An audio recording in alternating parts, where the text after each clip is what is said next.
Hello, ladies and gentlemen, and welcome to another edition of the live stream hour. And this week's special focus on rebuilding greener supply chains, where we're looking specifically at sustainability in automotive supply chains and logistics. And I think once again, this is such an important topic, and you just have to look around the news to see plenty of developments, of course, in initiatives for companies to continue their sustainable transitions, to reduce emissions, and indeed, in response to the coronavirus crisis, there's lots of government initiatives to focus on green recovery in many ways. I think it's fair. The automotive industry clearly has a huge role to play overall in the sustainability transition and in emissions, but so too does, of course, the supply chain, considering the level of emissions in freight and transport, in sourcing, and indeed other sustainability issues such as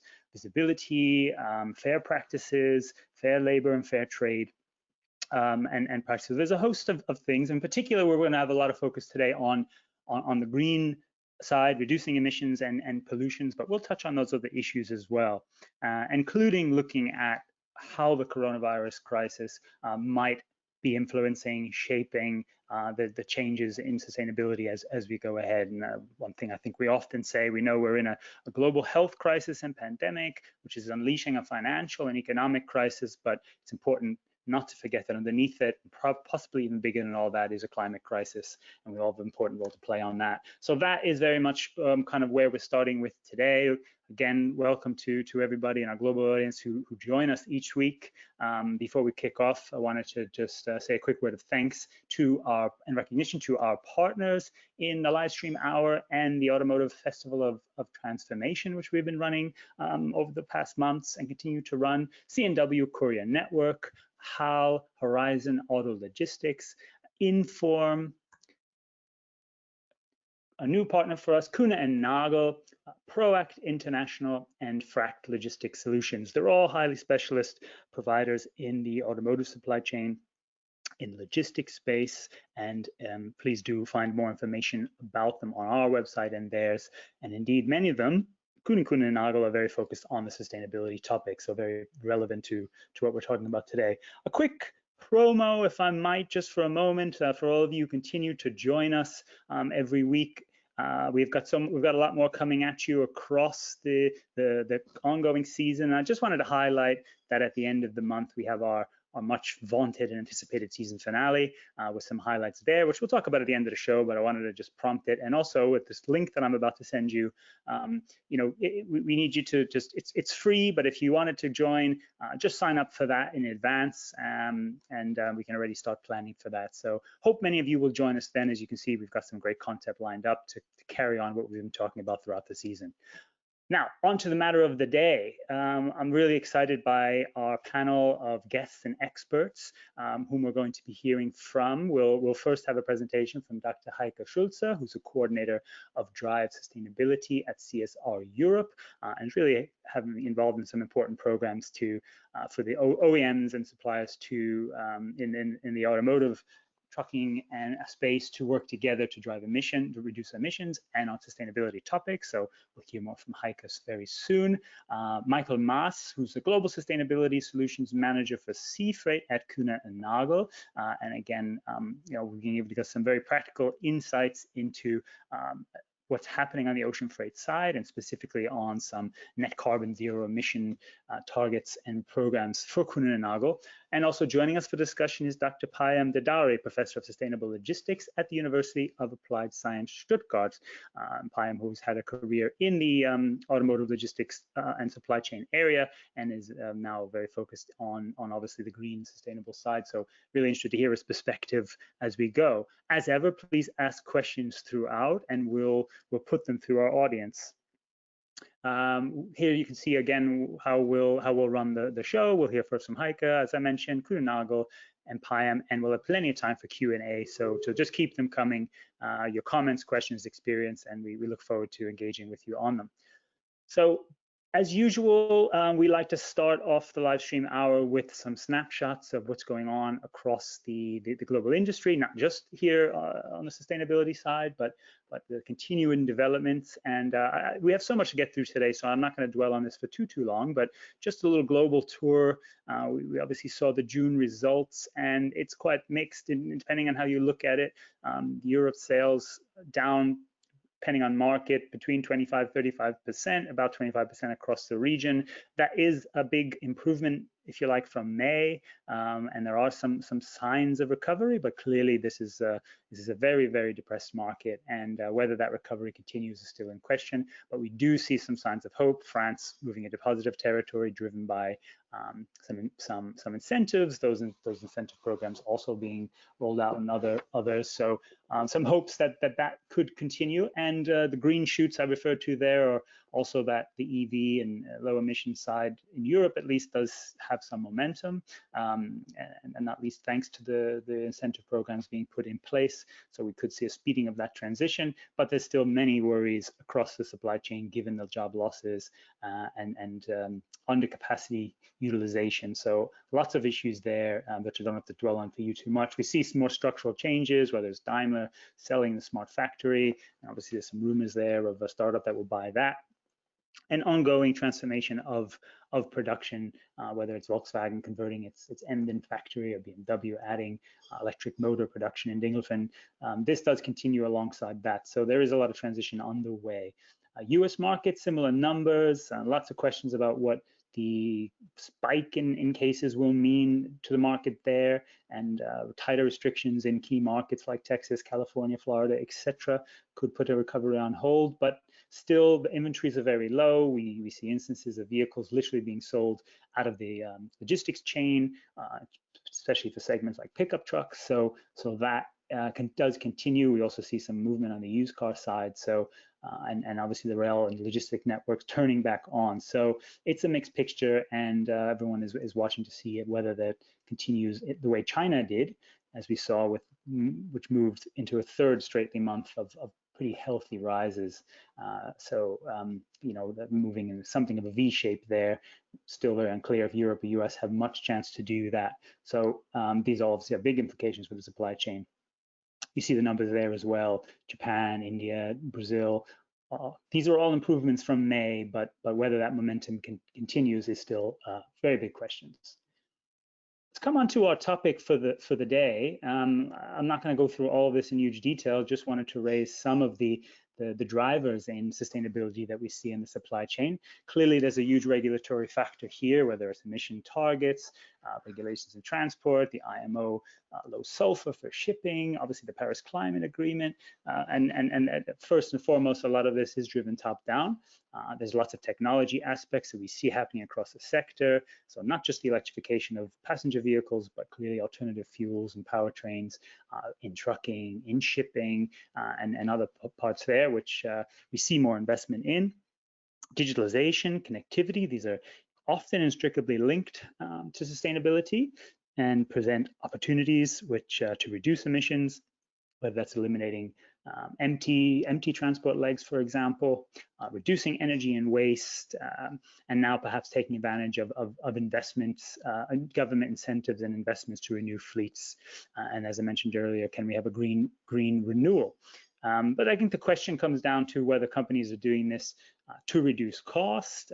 Is it impacting their purchasing decisions, their supply chain decisions? And those are the sort of topics that we're keen to talk about with our panel today, because there's a lot of issues that obviously challenge reducing emissions and sustainability in the complex, global, often disrupted automotive supply chain, and not least at this time of COVID, which only adds to some of these challenges, perhaps. So these are some of the challenges we're facing, and some of the questions that we'll look to address today, including what are the real reductions and steps that companies can make. What role can digital tools play? You know, the key question: are automotive manufacturers willing to pay more to have a sustainable supply chain, or is it more of a cost reduction aspect? And what role collaboration will play? So that is, if you like, the key off for our session today, which We're looking forward now to start kicking off with our panel. So with that, I'd like to bring on our first guest of the day, Dr. Heike Schulz. As I mentioned earlier, is from CSR Europe and is responsible for the Drive, or is one of the coordinators for the Drive Sustainability program. So Heike, very good to have you here. Thank you very much, Christopher. You should now be able to see and hear me, hopefully. Yes, we can indeed. So again, thanks so much for joining from Stuttgart. I'm just going to pass the controls over to you so we can get you presenting. But as I mentioned, obviously you're involved with some initiatives which get to the heart of collaboration for driving down emissions in some places. So we're really keen and excited to hear what you have to say. So I'm going to hand it over to you now. So without further ado, I will then start my input for the session today. As you can see from the title here, I will talk about collaboration for greener, more sustainable supply chains, and I will introduce two collaborative initiatives to you. That's Drive Sustainability and Responsible Trucking, two collaborative initiatives facilitated by CSR Europe. And in doing so, I will at least put the topic on the table for discussion. Can collaboration be an opportunity to tackle some of the challenges that companies and all supply chain stakeholders are faced with when talking about greener supply chains, when talking about more sustainable supply chains? And also, already to mention that in the very beginning, you see it in the title, I added to green the word sustainable or sustainability, because from my or from CSR Europe's point of view, we cannot separate ecological from social topics, and of course also not from economic topics. So we always talk about the broad scope of sustainability and not tend to use only the word of greening supply chains. So what are the situations that we think collaborative efforts can tackle a little bit? And I think that is what you already also showed in your introduction, Christopher. So what's the situation now, especially with the COVID-19 impact that we have now? Of course, now we experience disruptions of supply chains, or we experience restraints in logistics because borders are closed or it takes longer to cross the borders. We have an increased economic pressure that might also lead to reprioritizing topics internally within organizations on rethinking supply chains, rethinking even more local production focus and local supply focus might make sense. And I think the discussion with the nice buzzwords on resilience, agility, and automation will even now get a further push because of the current situation. So that's it really in a nutshell. So that's the situation right now. And at the same time, now looking on the next slide at sustainability impacts and the expectations from stakeholders. Of course, these expectations did not change within the last month. They might even become bigger in the future. So still, we are faced with increasing expectations towards new ways of mobility, innovation with regard to mobility, but also in terms of raw material preservation or the transparency within raw material supply chains, global footprints, global climate footprints. You also mentioned that in the beginning, Christopher, and there is legislation going on. I just put two examples here. So the current discussion in the European Union on due diligence, and also the discussion on a mobility package regarding transportation within the EU. So what does this mean on the next slide for the situation within companies and for practitioners? Of course, the challenge is now we have the current situation. We have to really focus on traditional KPIs within supply chain management, keep supply chains running, and make sure that delivery costs and quality are still within the expected level. And at the same time, practitioners and companies are faced with the just presented expectations from stakeholders, with complex supply chains, with legislation and also different legislation depending on the country or the area we are looking at.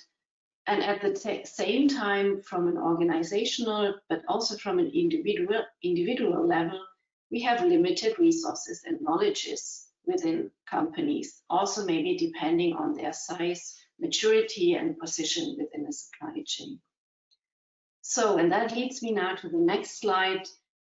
Why can collaborative platforms help here to tackle these challenges? Because ideally, and we all, or those of you that already participate or participated in collaborative efforts know it's not an easy task, but if it works out well, you can share knowledge, you can learn from each other, you can also share resources, in fact, cost, and leverage impact towards sustainable or more greener supply chains.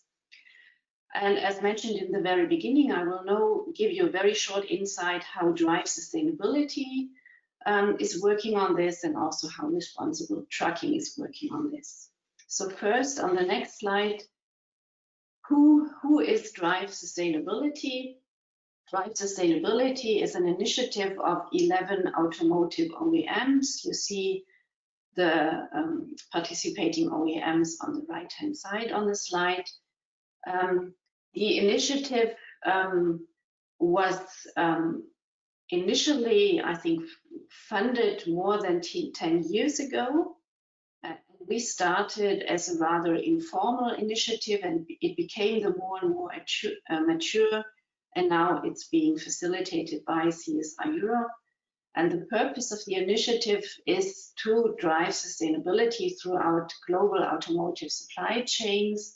And it's about integrating sustainability in supply chain processes, send common messages towards suppliers in the automotive supply chain, and also work towards standardization and common approaches, of course, still having in mind antitrust regulations and our individual competitive situations within the member companies. But that's the overall purpose.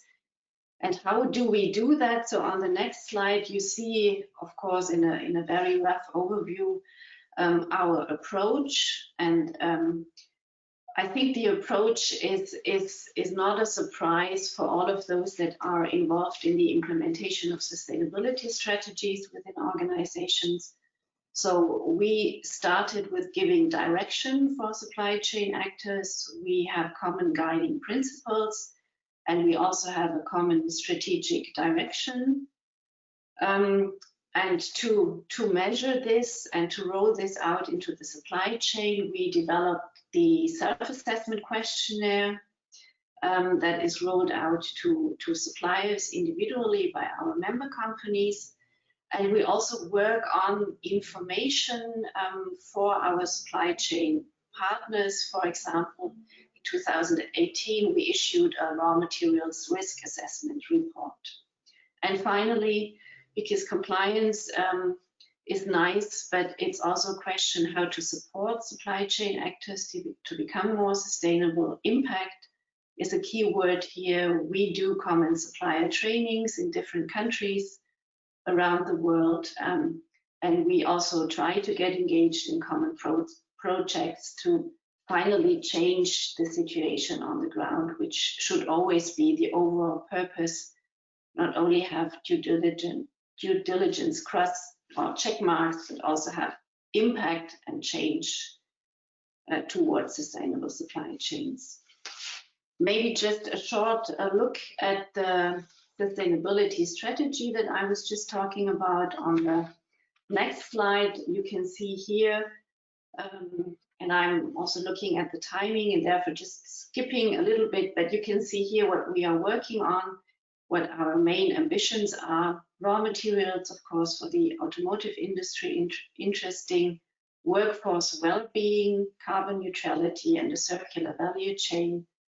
And we are well aware that we can only tackle this together with all supply chain partners. So therefore, on the next slide, you see a short overview on an activity that we just launched, in fact, to also integrate suppliers in the automotive supply chain in a more organized manner, where we will also facilitate learning and sharing, dialogue, and maybe also shared services and tools to integrate the automotive supply base. That's it in a nutshell for Drive Sustainability. The other initiative that I wanted to introduce to you is responsible trucking. So responsible trucking has a clear focus on the topic working conditions for truck drivers, currently with the focus of the European Union. So how to improve working conditions for truck drivers, and how can this be done together or in common activities of carriers and shippers, taking into consideration that we talk about a very competitive sector here with a lot of cross-border legislative issues. On the next slide, you see what we are working on in the responsible trucking platform. So we focus first on having a common standard for all partners and their suppliers regarding working conditions for truck drivers. We are also working towards compliance. So we develop a spot check audit tool that can be used by truck drivers to assess the working conditions that they experience at different partners. And finally, of course, also following here the model that I already showed to you with Drive, how to create impact. So we will also work on capacity building, doing trainings, for example, for partners or events to make them aware how working conditions for truck drivers can be improved. And I think also here, coming back to one of my first slides, the current situation with COVID-19 showed us how important it is to keep this supply chain element running, which was maybe a little bit overseen in the past. And here you can see the partners currently involved in the Sustainable Trucking Initiative. That's it, I think, also looking at the time from my side. Thanks a lot for listening, and I'm here for your questions anyway. So thank you so much, Heike. Great insight on what's happening on those programs, and I think it highlights again the importance there of collaboration and across those sides there. So, and apologies again to the audience on the technical issues. Sometimes, as you know, that can happen. So let's move on. Again, as I said, there will be plenty of time for questions at the end. So I've seen some that have come through, continue to send them through, and we'll put them to Heike as well. But in the meantime, I'd like to introduce our next guest, Michael Mass, who, as I said earlier, is responsible for global sustainability solutions at Kuehne + Nagel, is specifically focused on the sea freight side. So Michael, would you like to join us? Hi, yes, Michael. Hi, Chris. Good to see you. Welcome. I believe then we've gone from Stuttgart to Hamburg and across the world. So Hamburg, more of the sea shipping route indeed. So I'm gonna pass the controls over to you, Michael, and look forward to your presentation. And we'll pick up questions afterwards. Okay, great. Thanks very much for the intro, Chris. And also thanks very much for the excellent preparation of that session to you and your teammates. Okay, so hopefully you can hear me and see the slides already. We can indeed. Yeah, okay, excellent, good. All right. Yeah, thank you very much for the invitation. I'm very happy to be here at this session today. And I'm going to give you a bit of an insight about our transportation business and what we as Kühne actually do in terms of sustainability and in terms of carbon reduction and carbon offsetting as well. I will then also try to move on with the slides. I truly hope that this is somehow working here, because I can see right now only my own window actually. Okay, are we having a similar issue there? Hang on a second, it should be working now. There we go. I just switched it up. Okay, great stuff. Okay. I'll leave it back to you. Good.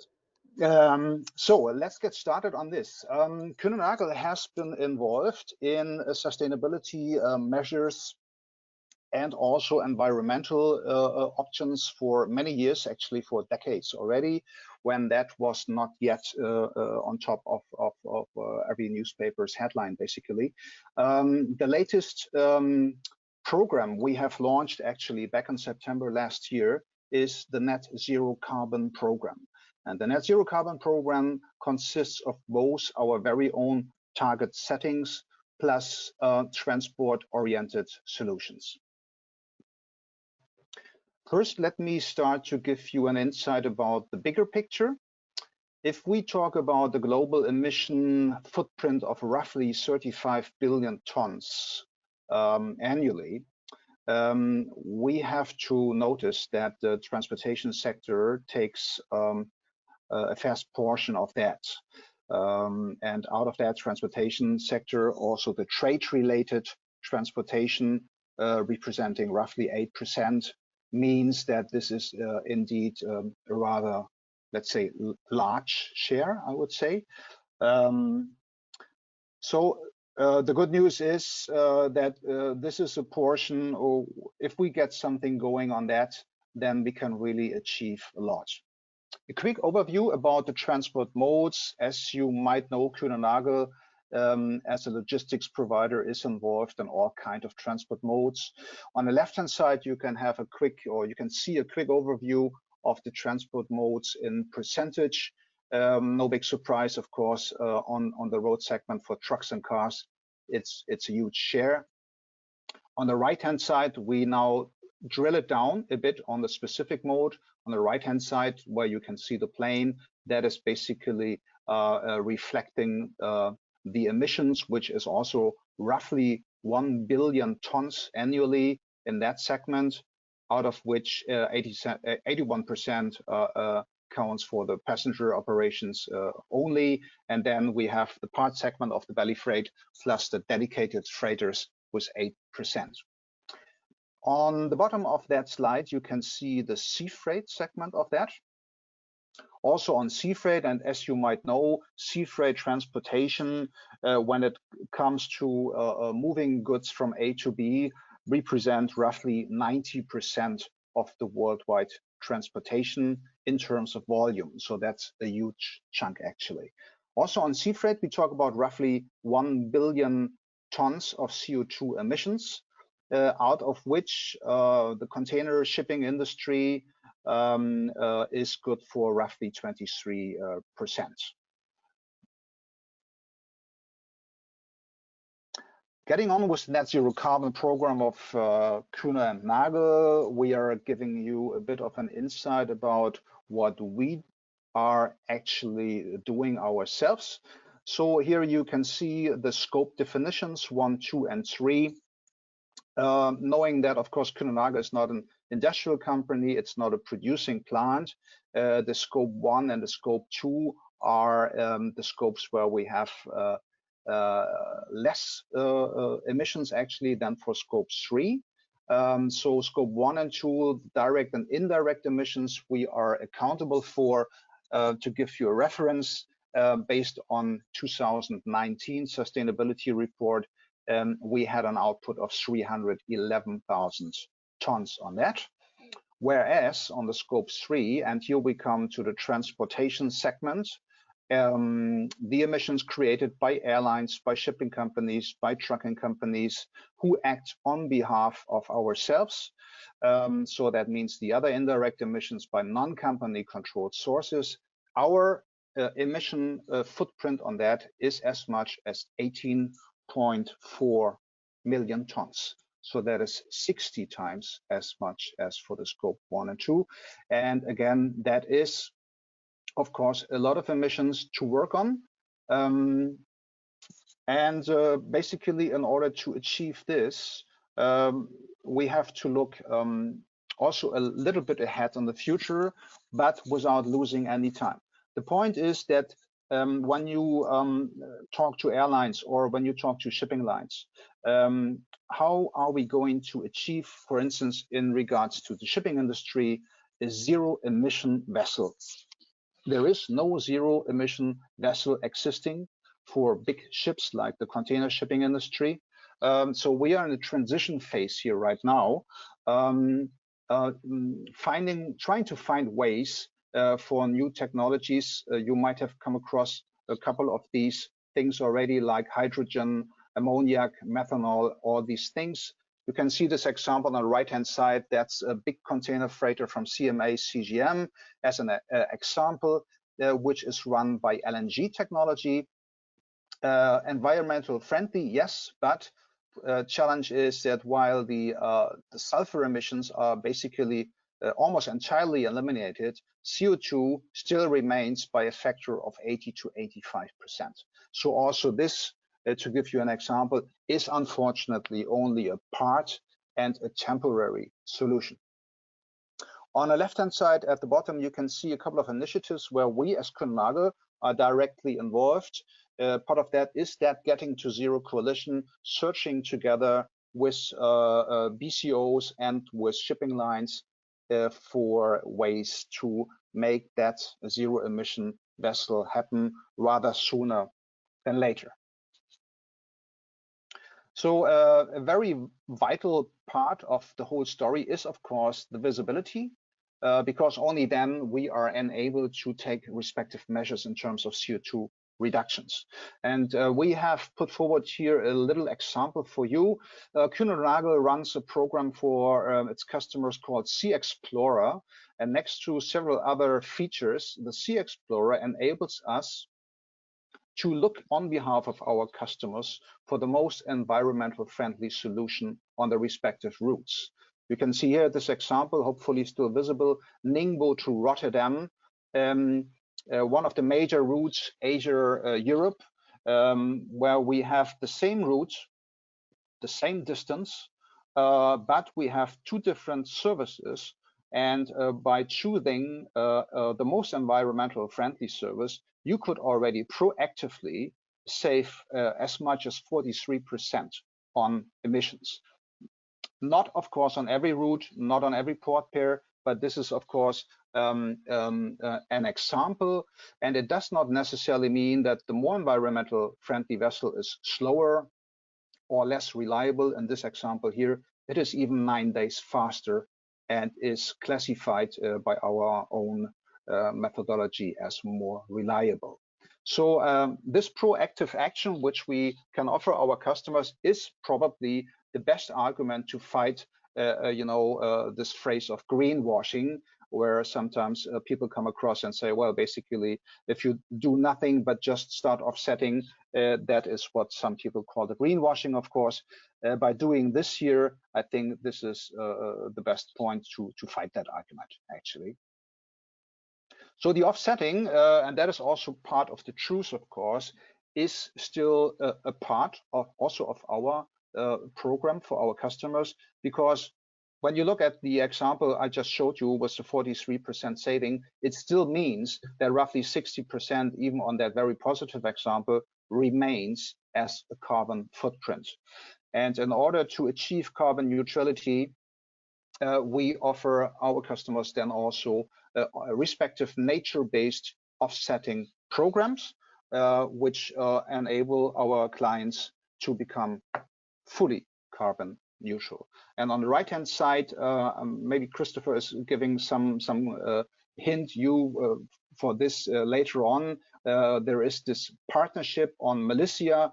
We might be able to share some links with you.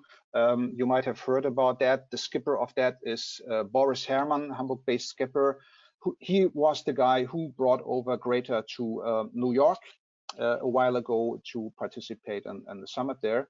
And we have teamed up with them because they also do a lot of exploring in the oceans in order to save the oceans. So we are very happy, together with a couple of shipping lines, to partner up with them to do something in favor of the oceans, of course. Yeah, time is over, 11 minutes and 12 seconds, according to my stopwatch. So thank you very much for joining me on that presentation.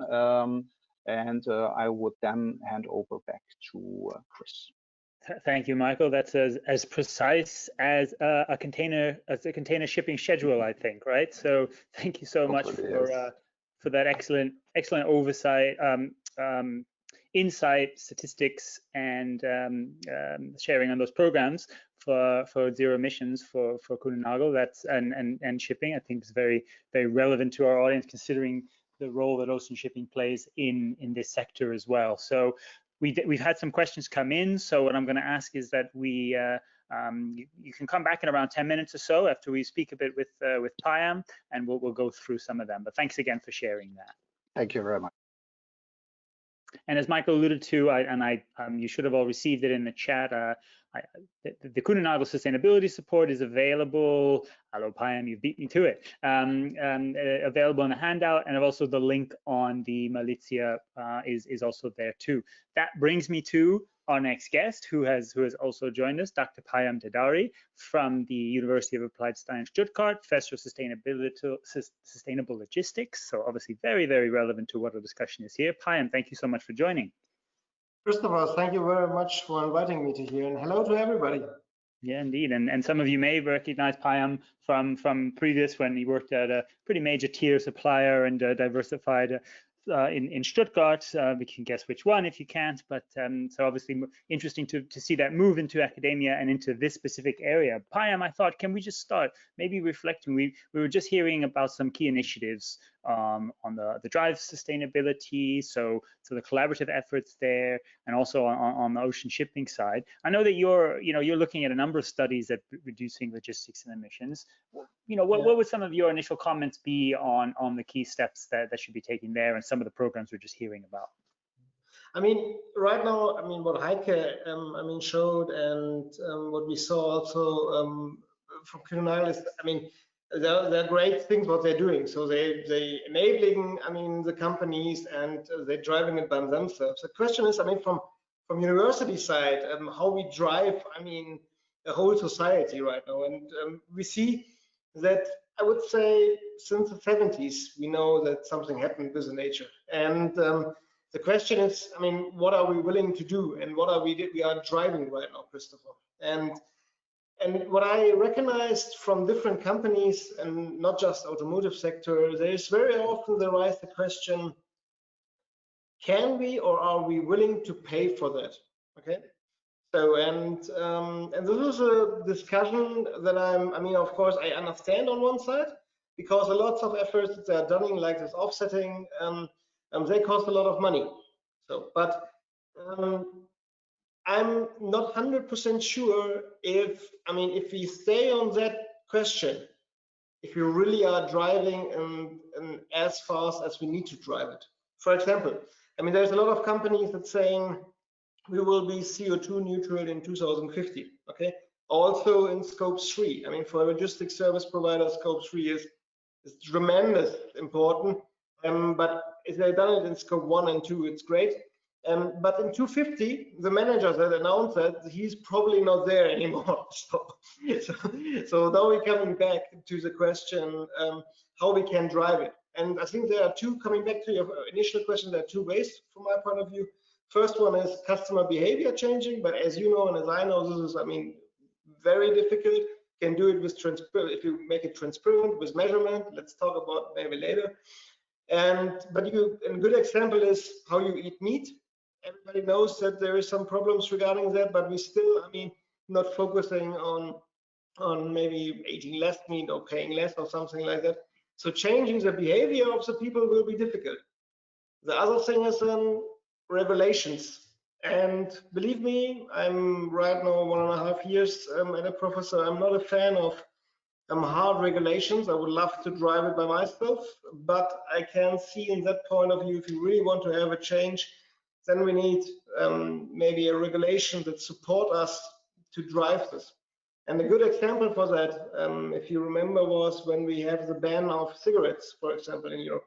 I have asthma by myself, and even I said in the bars, I can't imagine that we are not, smoking anymore because the atmosphere is going, down. But we get used to it. So, and this is, I think, if you sum it up, customer behavior and regulations, if you really would like to have a fast change.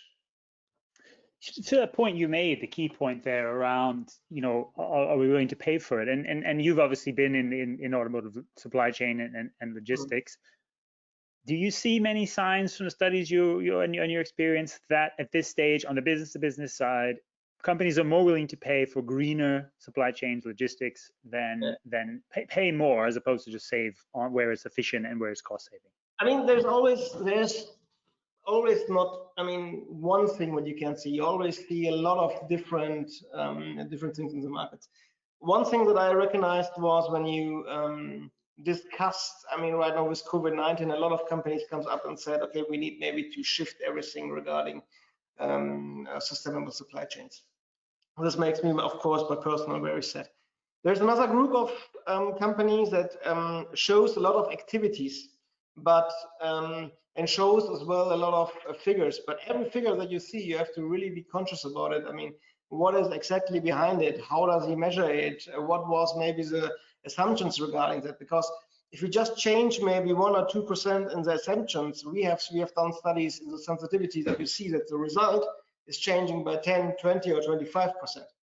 So this is the second part. There's this third group, I would say, of companies that are really taking the actions now. I used to work for Bosch, you can see it.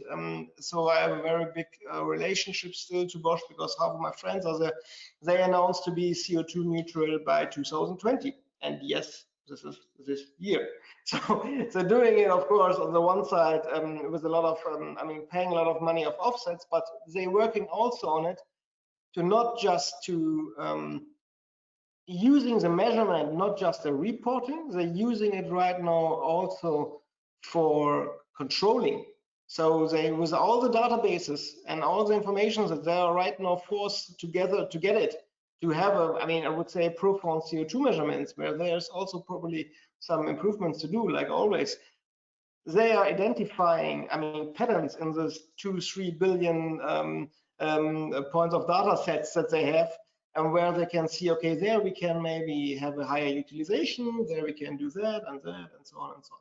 And it's not just Bosch, there's also, of course, a lot of other companies are doing that. But this is, a mind change when you're not seeing it as something additional, when you're seeing it maybe as something, hey, this could be an enabler for driving my company and also to saving money. And sorry that I'm speaking and speaking and speaking. Maybe it's because also I'm a professor, but there is some good example for that, where I can maybe highlight as well. For example, Lidl. Everybody knows Lidl. It's a publication where you can read it. They've done studies with a long truck. So long trucks, everybody know it. Everybody had already, make some tests with it. But for specific amount of, specific products, for specific lanes, they can do with an existing technologies 21% of cost savings and 29% of CO2 savings. Who from the transportation sector had heard about this kind of potentials in the last years? We speak in transportations about 2 or 3%. So this makes me, of course, you need the regulations, you have to take care about some other issues regarding that. But if I see this kind of waste, or if I see, I have lots of examples here also from last mile delivery here in the city, then I see there is a chance. But you have to identify very fast, these companies are doing greenwashing and just announcing and not really moving a lot of things. And these companies that really are interested to driving it forward. So that's interesting that you cite the Lidl example there, or Lidl as we'd call it here in the UK. do you think that there are that demonstrates that the automotive in the supply chain is behind other sectors in terms of reducing emissions? Is it less of a priority there, or is it just different structures of the supply chain that allows that? No, I mean, I don't think that there is behind that. Usually, I mean, everything with processes automotive is far away. So in this case, I mean, we have also to highlight is burning fossil fuel, it's quite cheap. So compared to the cost of the product in the automotive industry. So of course, if you're a logistics guy, then you will say, oh, this professor he has no idea. But if you look on a total revenue of a company, the logistics costs are, I mean, if you are maybe at the tier 1 or something, then 3 to 6% compared to the whole cost. And as long as it's so cheap, then you drive the things instead of handling it or increasing your utilization. And this is maybe also a reason why nobody, I mean, not much of us, maybe some people, sorry, but if they're asking themselves, do I really have to fly this stuff and avoiding a line stop regarding CO2, or what should I do right now? So, and I think this kind of question is coming up right now, and I can understand this. I mean, this decision. I had one day in my life really a hard time with one OEM. I mean, it was my fault, but when you are there and you're feeling this pressure, you don't care about 20,000-30,000 euros and X thousands of tons of CO2. You do it, and so. Coming back to the automotive sector, I think right now there's a lot of things going on, but regarding measurement and regarding maybe what do we do there are maybe some improvements what we can do. Okay, that seems a good point to maybe bring our other guests back into the discussion, just because there's perhaps some points there also for them to pick up, and obviously we also have some audience questions too. So Heike and Michael, please feel free to join again, join the panel. Hello again, Heike, and I believe that Michael is back as well. So maybe we can start just on the point around the measurement and the standards, because Payam raised a point there around. It depends probably on perhaps what metric you're using. If you take the example of shipping, Michael, clearly we could talk about different types of ships, different types of fuel, perhaps different utilization rates, etc. So maybe starting with you, Michael, can you talk a little bit? I mean, I know there are some defined standards out there, but in terms of how Kuehne+Nagel drills down or differentiates there, and then Heike, maybe we can hear from you on that side too. From Yeah, sure. Thanks, Chris. Yeah, I think you touched a very important point here, because we also have, like in our transportation industry, and that goes across the transport modes, a so-called industry standard for measuring emissions. Basically, very simple. Everybody can access this if they go on EcoTransit or Google EcoTransit. This is like a commonly used calculating system. Where you can define your very own emissions from A to B. That's nice. The downside to that is that this industry standard is based purely on average values. So it's just based on one vessel type, it's based on one utilization factor, and so on and so on. And that actually what differs our Sea Explorer from that standard unit, that you can go 1 or 2 steps further, that you can drill it down to the individual service of a steamship company, for instance, to see what are the actual emissions. And it is showing you how many grams of CO2 are actually emitted per kilometer that you transport your goods. Yeah? And I just want to quickly reiterate the importance of coming actually to the core of that problem. I had mentioned to you the roughly 18 million tons of CO2 which we are accountable for the scope 3. We have, for instance, decided as our own ambitious target to become carbon neutral by 2030 for that already. The scope 1 and 2, we are carbon neutral as of this year already. Yeah? But you can imagine, if you want to get rid of almost 20 million tons of CO2, you have to do something. And we can only encourage actually our customers to have a deeper look into this, because it does not necessarily mean that it always comes at big cost. To give you one simple example, and then I'm finished already, don't want to take too much of your time. But if you ship a box from Rotterdam to Shanghai or on the way back, one single TEU, if you want, even if you do nothing and you just do the offsetting, yeah, it would cost you for less than $20. And of course, our customers are always, watching the cost factor, which is natural, same as we do. But of course, we keep saying also quite frankly to our customers, if we want to do something for nature, it doesn't come for free. It doesn't mean that you have to increase your cost by 50% or something, but you can calculate that yourself. If you pay a sea freight or total freight of $1,000, and it's adding a $20 as the most simple method. I'm not talking about, analyzing, which I would always prefer. That's the better way. But, even doing the offsetting, in my eyes, is still better than doing nothing. Maybe one point, Michael, I mean, regarding that, using Eco-Transit, it's a great tool. But Eco-Transit, and for me, it's important to highlight it for everybody else, is they offer you several different ways how you want to calculate your parts. And also Eco-Transit, I mean, with Professor Clausen and what they are producing it, I mean, they allow you to say, you can use, of course, if you want to be more precise, I mean, your fuel consumption. But of course, at Kühne + don't have these figures right now. So what I want to say is right now, even if you say you're using a standard that going regarding that, then the question is for everybody else, what part of that standard? For example, the CCWG, so Clean Cargo Working Group, you probably know it. They say they measuring the CO2 of their vessels with 100% utilization. And I don't want to start to blame regarding these discussions. I know there was a lot of them. I just want to say, what kind of signal is that to the people that say all this what you do is waste, when they hear that a big group that is responsible for 87% of all container ships around the world is calculating with 100% of utilization of the cargo vessels. And I really love what I see from Michael, what they are doing right now, but the only message that I want to give to the 180 people that are right now here is, ask also yourself and your company, what kind of measurement do you want to do for what? Payam, just a very quick note on what you mentioned. Yeah, I fully agree with you. The good news is Eco-Transit has just decided to switch the utilization factor down to 70%. Perfect. So you're using it as well? Yeah, it's the new industry standard. It will be based on the well-to-wheel methodology and based on 70%, which I agree 100% with you, is more realistic. There is no ship sailing out there with 100%.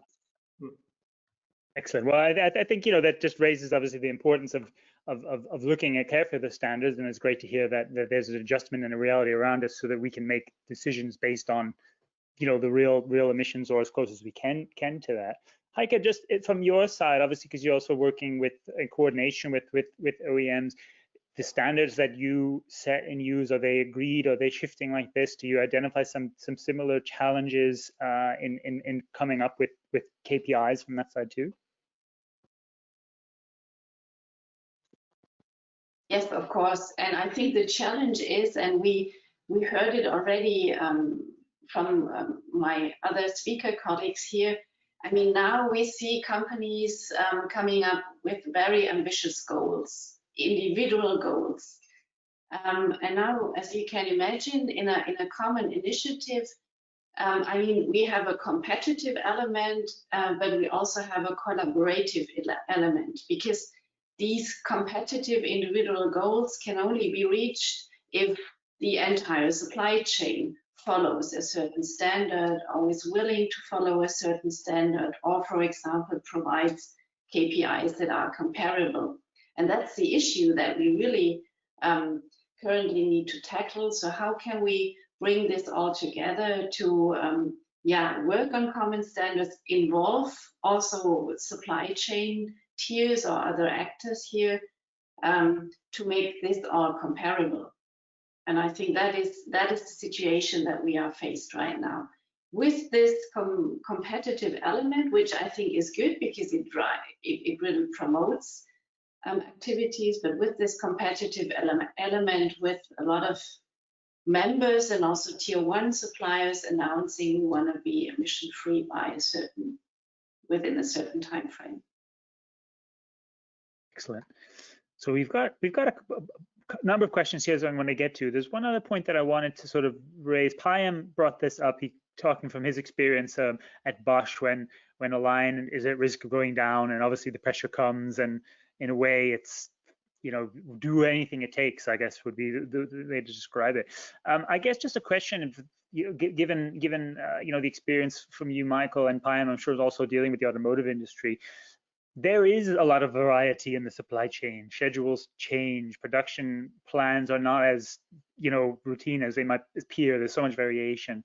You know, so is it specifically for automotive, you know, where do you see some of the ways to tackle those challenges? Because obviously we can't just predict the future perfectly, or maybe we can with technology or tools. But is there an aspect from your point of view that can be addressed on the sustainability side? So, for example, to make shipping even more reliable as a solution for that, so that you can use the lower. Just maybe if any comments or thoughts on that, because that is such a built-in part of the automotive supply chain. Michael, I'll start with you. Yeah. Okay. Yeah, of course, I can tell from my very own experience dealing with automotive customers that this is, of course, a vital point, and this is probably not going to change in future. So the challenge of, you know, providing the hardware and the service in order to match up with the lead time requirements has been vital and will remain as such. I think when we come to the sustainability point and environmental friendly solutions, and I was trying to also highlight this a little bit in my presentation, it does not necessarily mean that going the more environmental friendly way is at the expense of reliability or even speed. Yes, fact is that it might not always be matching up, but that is then always my recommendation to customers, that we say we can, you know, start an analysis for you about how eco-friendly you could transform your transportation. But we need to take into consideration your parameters first. Is it okay if a ship maybe takes 2 days more from A to B, if at the same time it might be saving you 20% on emissions? So the customer at the end of the day decides what they want. The good news is that we do have some options available already, not the perfect solution yet, but people can start doing something. And to which extent they want to do it, that is basically up to our customers. Maybe just to add one point is to what Michael said. There was a mindset change just a year ago in the big companies just around Stuttgart here, where they allow to increase the stock. So the last 15 years of my life, I worked on to decrease the stocks, and then the CEOs comes, and believe me, you know, I thought I'm in a different world, and they said to us, if you can show me that you're saving CO2, you can increase your stock. I said, thank you. And not just that, I will also maybe get some hair back, you know. And this is something what really shows me a bit different. So, and because if you have more stock, then if maybe we have a production problem at your tier or tier 2 or tier 3, then of course you maybe don't need to fly the stuff in the first step. And this is very easy. So. Well, the hair seems to be growing in well now that you've gone into academia as well too, Payam. So I'm glad, both maybe just the stock issue there too. But that obviously is an interesting point as well. Again, in these times when we talk about resiliency of supply chain, and you know, that is an important kind of point, perhaps in a reaction to the COVID crisis. So if that aligns with, you know, some of these objectives, then so the better. Heike, I had a couple of questions here in the audience that were actually specific to the drive sustainability, and they're kind of both of the questions were actually asking whether they're using, if the initiative currently has or uses like a TMS, transport management system solutions, together with partners to discuss their own optimization routes, planning, maximizing capacity, truck utilization, etc. So in other words, what role, or is there a role that sort of a technology can play in actually reducing those emissions as such, and in a coordinated way with that group? So we are currently not using a common tool. That is the clear answer here. So the members are using their tools individually. At least there is no tool that is under the label of Drive Sustainability. So that is, I think, the clear answer on this one. Sure, Payam, you're raring to go there. And, you know, what I wanted to ask as well is, maybe for you as well, Heike, is, well, maybe not necessarily just for drive sustainability, but more broadly, you know, is technology a kind of a key enabler here for bringing down, reducing some of these emissions? If you look at the utilization issues, the empty trucks that we see going around, all the kind of issues around that, whether it's TMS or whether it's an AI or an analytics solution, and if that, you know, could or should be a key part of the discussion with your partners, for example, starting with you, Heike, and then Payam, maybe you can reflect on that too. Yeah, I thought that the linkage between digitization and sustainability became very, how can I say that, fashionable, or it sounded great and it was fancy to link those two topics. I would be a bit cautious here. Yes, of course, a lot of technical tools, a lot of recent developments can help us maybe in becoming more transparent, in transferring data, also along longer supply chains. Yes, that is good, and that makes it maybe easier. Still, it's just a tool. For me, that's simply tools that we are using and that make it easier, but it will not help to solve questions like what we heard earlier. Is there really a commitment to maybe have other KPIs or to reprioritize KPIs? Is there really a commitment towards using certain standards? That will not be solved by digitization or artificial intelligence or whatever. It might influence some decisions, maybe also in terms of where does production take place, but overall, I see it more as a supportive tool, but not as a real driver. And I think that it sounded easy for some organizations maybe to say, oh wow, we drive digitization and then we get the sustainability on top, but I think that's not the case from my point of view. Payam and Michael, would you add anything to that?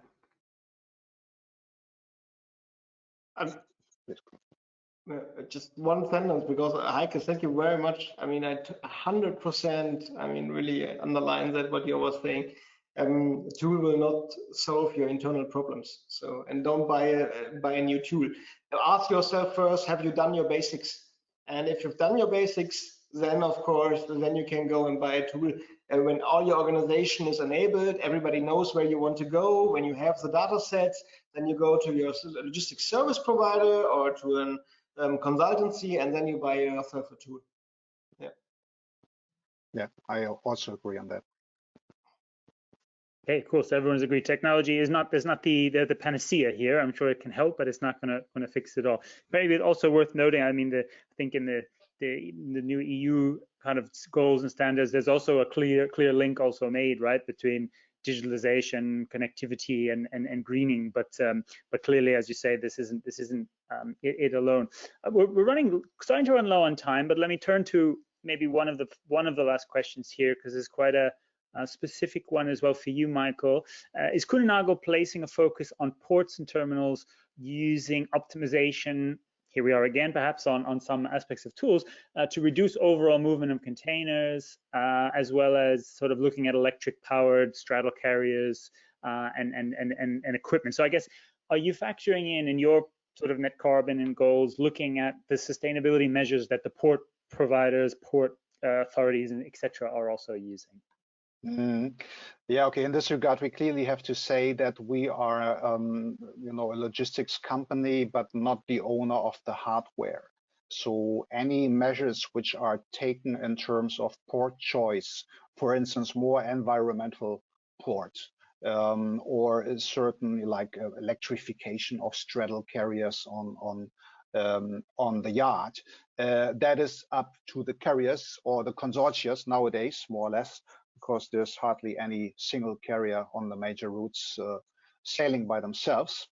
So yeah, this is basically then up to these guys, same as like with the airlines when we place on behalf of our customers the air freight. Of course, it's up to the big airline carriers to choose what are the hubs, what are the ports. We have decided for ourselves. Also, on, for instance, on certain hubs for our air-ocean product, but at the end of the day, of course, the guys who run the hardware are then also the natural negotiating partners of, for instance, the terminals. Okay, thank you. It was highlighted, Payam highlighted earlier that obviously regulations are a key tool or an effective tool, perhaps a blunt one, but they're certainly one, and there's plenty of them, not least on the ocean side as well. Do you see risks, and open question to the panel, that those regulations, climate regulations, emission regulations, are at risk of hurting competitiveness as well? And perhaps, for example, on a mode like ocean, that it might inadvertently shift some freight off of ocean because some regulations raise the costs and stuff. Again, it would not just be an ocean issue, that would be potentially for other areas as well. But again, perhaps if we're thinking about in the context there, anyone would have any comments on that? Maybe a quick note from my side, being a sea freight guy for many years. I just this week I just read an article. It was based on a study actually, where one representative of a shipping line said, as the ship owner, basically, I don't care how much bunker we pay for as long as the others pay the same price.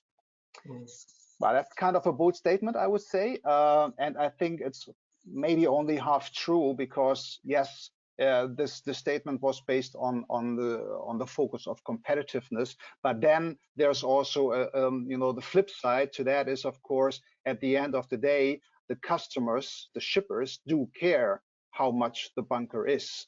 And of course, if the bunker cost is too high, and in many trades, the bunker segment represents 80% of the entire freight already. This is not just a small or a minor portion. It really does make a difference, of course. And again, what I stated earlier, also in this regard, the big challenge is, especially in such an international business like transportation, the question is, how do we bring all these interests together? You have the political scene, you have the commercial scene, you have the shippers, you have the providers, yeah. And at the end of the day, and I think Payam mentioned that a little bit earlier already, probably very little of us are in favor of big static regulations. But on the other hand, if there is no guidance, no regulation at all, maybe very simple example, the low sulfur areas, like on the coastal areas in Europe, it has become mandatory on the 1st of Jan that there is more environmental friendly bunker burns when the ship enters this environmental zone, like in California or like across the EU. That is a firm regulation, and there is no discussion about it. Everybody has to stick to it. If there was no firm regulation on that, I'm not quite sure if we had achieved that already by now. Excellent point. We're running very short on time here. I thought to close, maybe we might we try to end the show sometime more in this way, something positive if we can. Looking at the current crisis, is there a change that you're hoping to see, or already seeing, that you hope stays, that will support, continue improve sustainability in the supply chain? And we'll try and keep the answers short, because I'm sure the wish list would go very long. But Heike, can I start with you? Is there a change you're hoping to see out of the current crisis that will build on our greener, more sustainable supply chains? Well, I think it is very positive that people working in purchasing and supply management or in supply chain management maybe now understood how important it is to understand and to know your own supply chain and how it works. That I think might be a big learning out of the situation now, and a positive learning, because it's for the best of all the actors in the supply chain. Absolutely, that was something that would line very well with, I think, much of our audience. Payam, what about you?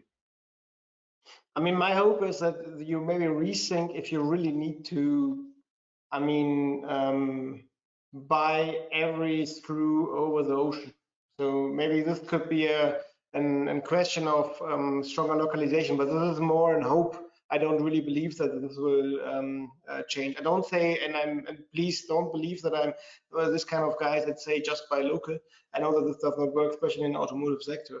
But this is a hope that this comes. But the second thing that is I think this happens right now is that all the traveling, I mean, to Asia or to US, I mean, they will be still important, but it works also, I mean, on a certain way without. We're not sitting in the same room. I mean, it would be nice if we were in some ways, but here we can prove that we can do this without it, right? Michael, what about you? Oh, sorry. Yeah, I would fully agree actually on that. My hope, and I must say also my personal belief, is that we will come out stronger after this crisis. I think the good news is, while the pandemic is still lingering on, second waves appearing, stuff like this, but there are a lot of positive signals out there. And when you look at the big decision makers from the industry, or also, let's say, in our transport industry, you have so many CEOs going out now with very strong messages. You know, one should not take that for granted. If you look back in time, maybe 5-6 years ago, how many of these guys have been going out? Yeah. And the good news is the private sector can achieve a lot. I think we should not fully rely on politics about that. But if they do their share, it's great. If not, we should do ours, and then we can achieve a lot already. Mm-hmm.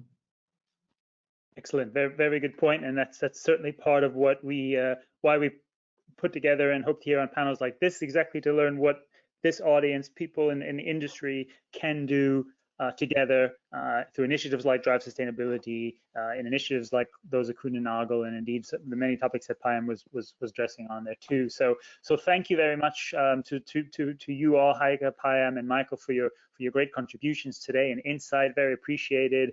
For the audience, we will share slides on afterwards, and along with the on-demand video and the handouts, which obviously from Kuehne + Nagel as well. So thank you for all of you and for your questions. I want to thank again our partners, again also to Kuehne + Nagel as a key sustainability provider here, Product International, an important IT provider in the supply chain space, Fract Logistics Solutions, also another automotive IT, vehicle logistics IT solution provider, C&W Courier Network, premium freight provider, HAL, Horizon Auto Logistics, a port terminal provider, and Inform, a key technology and IT provider. And I should mention, as I'll do it now, both key partners in our show next week, which I hope many of you will join us on. There were some questions today already around port issues, port terminals. We'll be speaking specifically on finished vehicle ports in North America, so quite niche and specific, but obviously a key part of the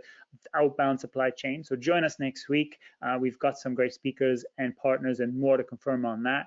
And obviously, as mentioned, we've got more coming up in the coming weeks, including a startup session with Ineos. Here's some speakers actually who are joining us on that over the coming weeks. And our season finale, which I sent you the link for earlier. I will shamelessly plug it and do it again. There it is. Register to join us there. It's a slightly separate registration just so that we can get people signing up early. We've got some special sessions already confirmed and more to come on that, so you won't want to miss it, leading up and building up to our first live virtual conference. To Payam's point, we love events and we love coming together with people, and we hope to do it physically again soon when it's safe and right to do so. But obviously, we're really excited to keep coming together virtually and to keep those connections going and build on that. And we'll have a fully virtual event in September. So soon you'll have the chance to sign up for that too. And we look forward to seeing you there as well as here in the coming weeks. That's it for us this week. As ever, get in touch if you have questions, ideas, thoughts. If you have follow-up with anything you heard, we're glad to connect you as ever to our great panel, and we'll see you each week and keep up with our coverage and website. So thanks again to the panel. Thanks to everyone in the audience. Stay safe out there, and we'll see you next week. Thank you very much.